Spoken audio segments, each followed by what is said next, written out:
everybody, what's up? I am the Arbiter Steven. Today I am doing my first anime review. I'm very excited. There's no script, so be aware if there's some issues in the long run. But if you guys like these kind of videos, make sure you guys like and subscribe, and please continue to put the notifications on. I will be posting more videos from now on, and when I do, I want you guys to be right there next to me. Alright, let's get into the first episode of Rezero Season 4. It's a good episode. It carries off from episode 16 season 3 of ReZero, and it's the start of arc 6, which is the most hyped arc in the ReZero universe. And let me tell you, this episode does a good job. It introduces new plot threads. It talks about how Shura the Sage is the only one that could find a way to reverse the gluttony thing for memory loss and name loss. But it picks up right where season 3 left off, with Jules not having his actually he has his memories, but he doesn't have his name anymore, so people don't remember him except for Subaru for some goddamn reason. But I know why Subaru can't remember. I know why Subaru can remember Jules. Let me give you the reason why. It's because he is protected by, I think, the Witch of Envy. He has this power where gluttony doesn't really have an effect on him, but spoiler alert, it will happen down the road. We won't talk about it now, but I know what happens in the Arc 6 book, which I don't want to talk about. Like, the books for Arc 6, I can't talk about it because then I'd be spoiling too much, and it's a secret. But, yes, Episode 1 does a good job of picking up where Season 3, Episode 16 left off. It wraps up some loose threads from Season 3, like Garfield and his mom, and Mimi being alive, which is nice, because we wanted some kind of closure and answer on that.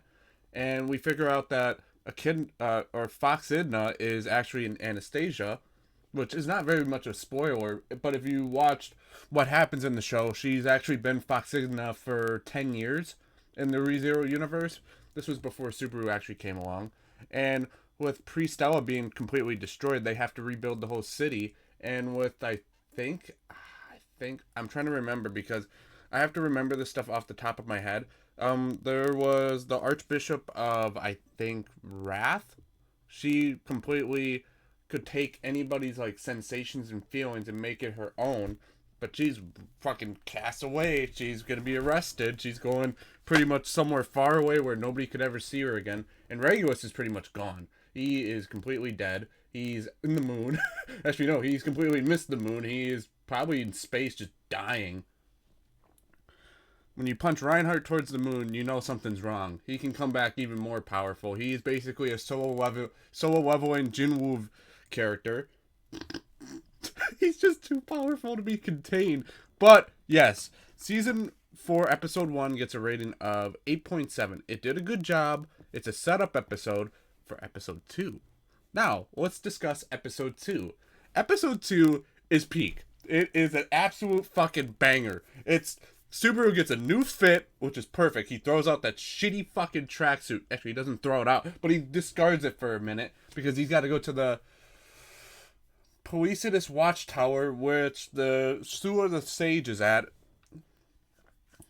They go get warm milk, and then they go back on the road. And this is where it gets even better because Melee shows up. Melee, I don't fucking know. I'm gonna have to work on the naming. With me having this little bump in my lip, I can't really talk that well, but I will discuss this episode in very good detail of what happens, because this episode is absolute fucking peak.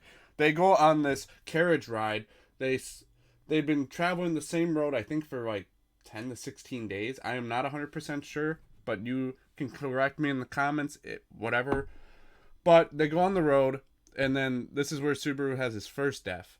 He gets one-shotted from the tower, like a sniper bullet, like...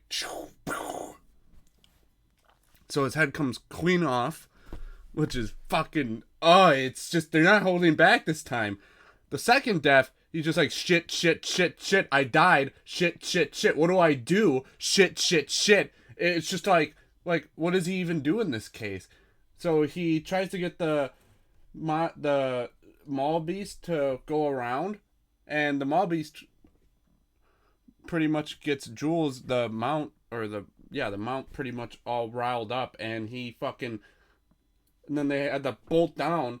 He dodges and goes left, and then when he goes left, the sniper bullet pretty much goes through the mount and pretty much almost kills Subaru with his guts coming out of his stomach.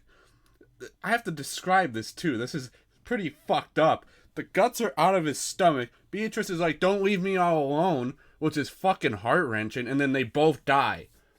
And then there's not a third death this time because it's how ReZero works. There's some they don't go they do the rule of 3 sometimes rule of 4, but this time there was no death.